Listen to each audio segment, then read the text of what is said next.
Hey guys, welcome to the channel. I'm going to show you here a cold plunge that I built here.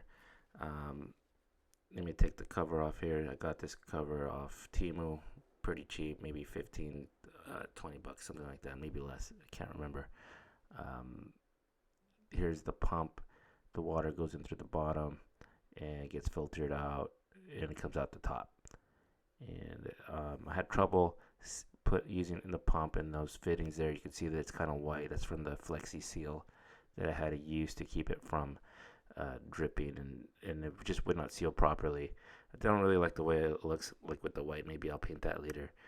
I'm not a fan of how that looks, but it did the job. I had trouble keeping it watertight, and that's what it was. There's the pump there, and it's for an above ground pool. It's more than enough to filter the water there in that cold plunge, that stock tank.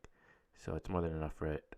It runs on its own 2 hours. Oh, that's a little platform I built out of scrap wood, and I painted it black, and then I stained the top, and it works pretty well. I really don't care too much if it gets wet or water damaged a little bit because it's just reclaimed wood. The slats are like from an old IKEA bed, and then I just stained them, and it's been working out pretty good. I really enjoy it. It's a lot of benefits. It's helped me with my lower back feel better, and I like this longer tank. I could sit in there, stretch out my legs. I'm pretty tall, so that works really well.